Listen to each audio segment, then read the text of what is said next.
Welcome back everyone. Well, as you can see, the weather's changed a bit here in Spain. The first bit of rain we've seen in over a month, I think. I never thought I'd be pleased to see the rain.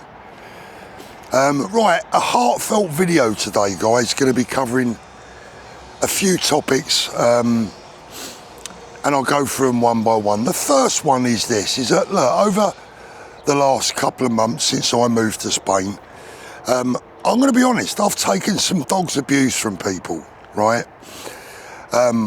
Hateful messages, some channels have been digging me out, and on that subject, on Monday, I don't know when it's going to go out, whether it be Monday night or whether it's going to, I'm not sure yet if it's going to be live or whatever. But Danny Rosco, who I have a lot of respect for, I like Danny.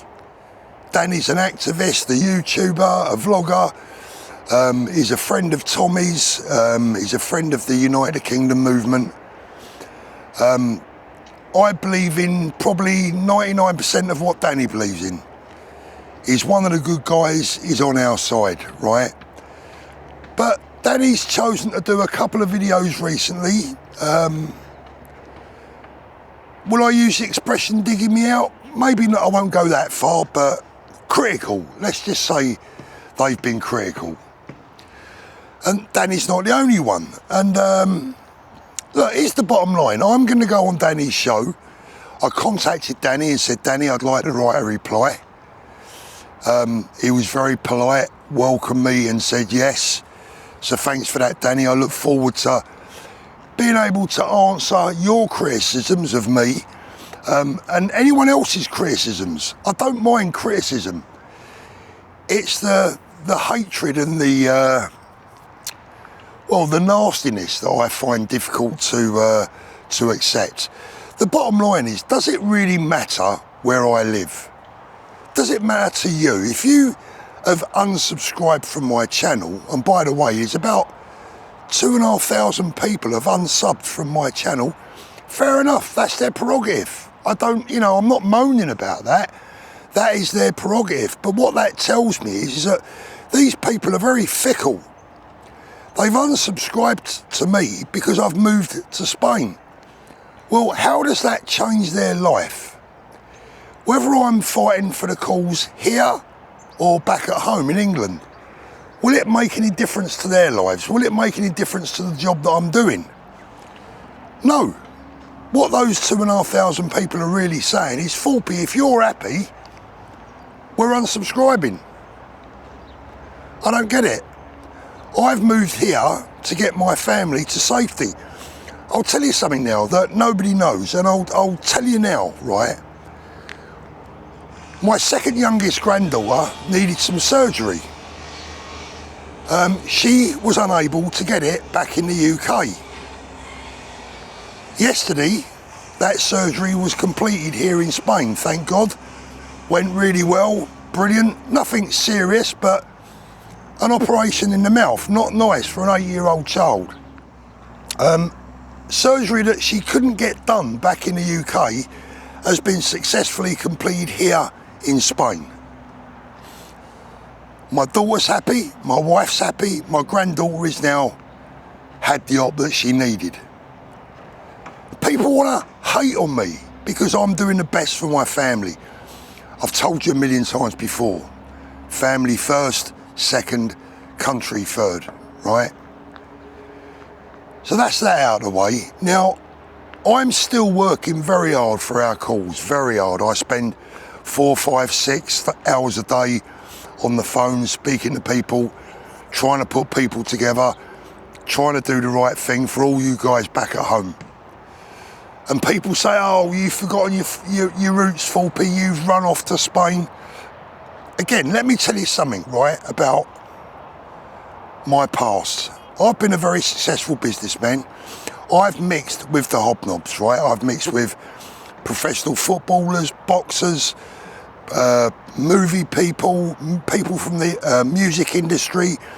I was a successful watch dealer, running around the world, Dubai, San Francisco, Los Angeles, New York, running around all those places with the rich and semi-famous, right?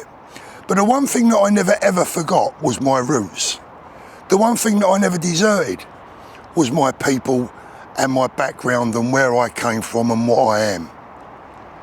And just because I've come to bloody live here in Spain, to live out my last few years in a bit of sunshine, not today, but in a bit of sunshine with my family, making sure that they're happy and that they're comfortable and that I've fulfilled my wife's pretty much lifetime ambition of retiring to the sun. Some of you guys have chosen to aim your hatred at me rather than putting your energy into uniting everyone, and rather than putting your energy and focusing your anger to the people that really deserve the anger. So my message to those who want to get on my back is screw you, right? Screw you. I couldn't care less. You crack on and do what you're doing. Do the damage that you're doing. You guys are one of the reasons that I'm here. And if you can push people like me away, you can push anyone away. So that's that out of the way. Danny, by the way, I'm going to defend my friend Danny as well. Because watching Danny Rosco's show the other night, there was a gaggle of little haters in the comments talking about me and Danny. And this one come up again. Someone accused Danny of denying that he knew Tommy, denying that he ever knew him, and, you know, all this sort of stuff.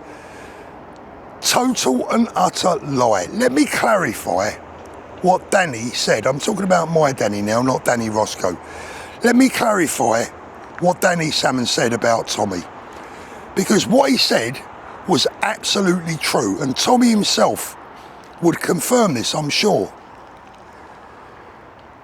Danny was pulled by the anti-terrorist unit at Gatwick and detained for 6 hours. And it seems that he was pulled by the anti-terrorist unit and held, probably because he was booked in to go and see Tommy in prison the following week. Now, what Danny said was, and which is absolutely factual, was that he'd only met Tommy 2 or 3 times.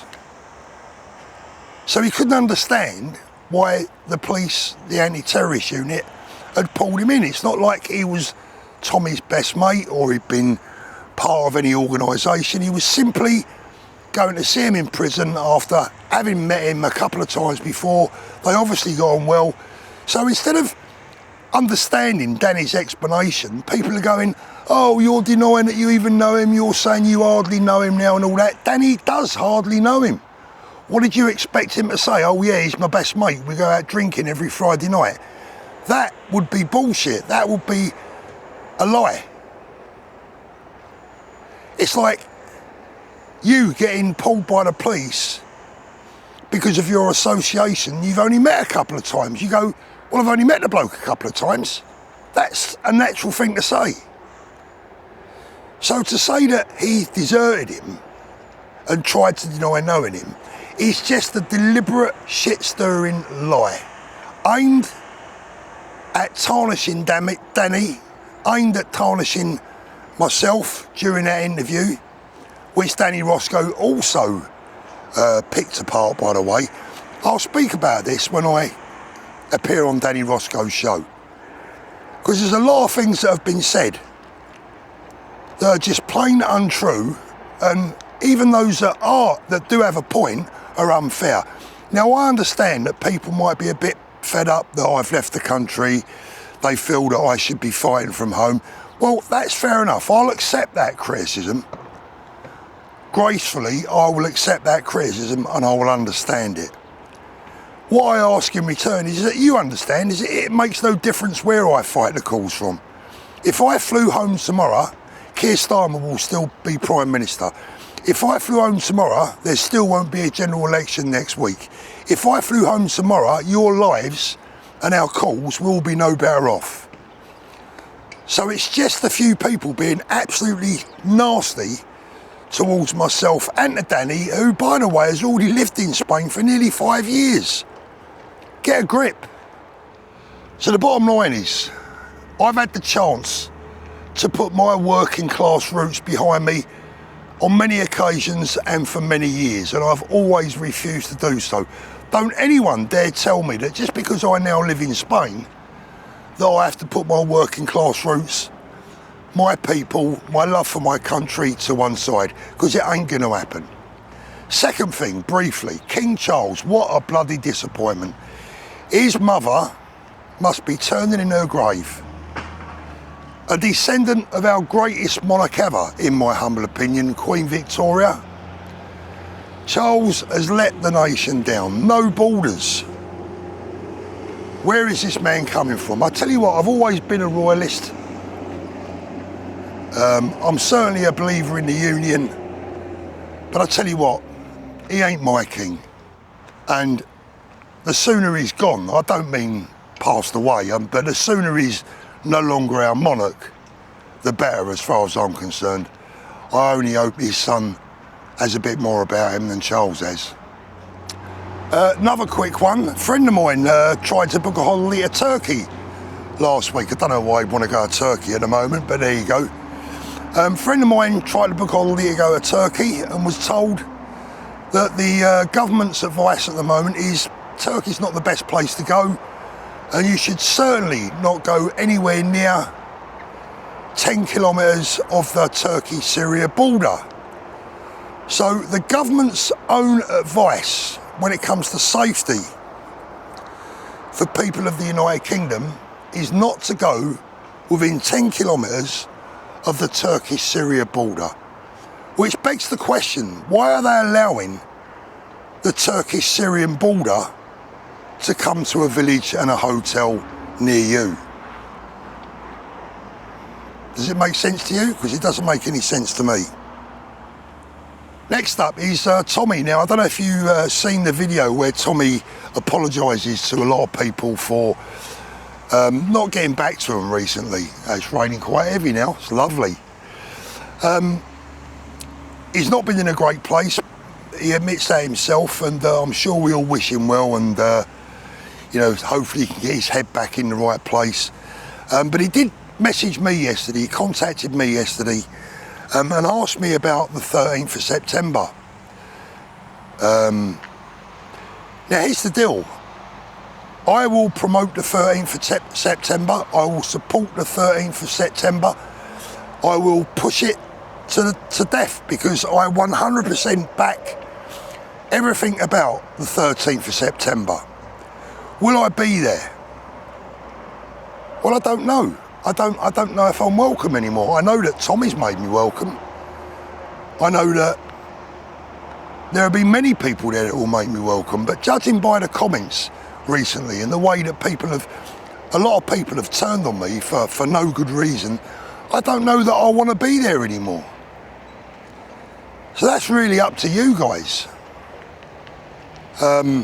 I certainly don't want any of the limelight. There are some massive, massive speakers turning up at this event, which will be bigger than any event that the United Kingdom has ever seen. The biggest patriotic rally that you'll have ever witnessed.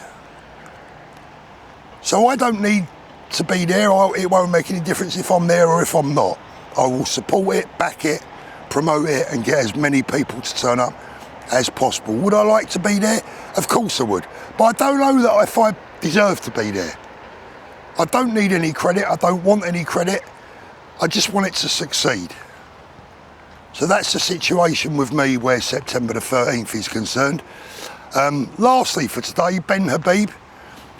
Ben is making all the right noises. I don't know if you guys have been, if you wonder what I'm doing, I'm wiping the rain off my face. I'm not used to rain anymore.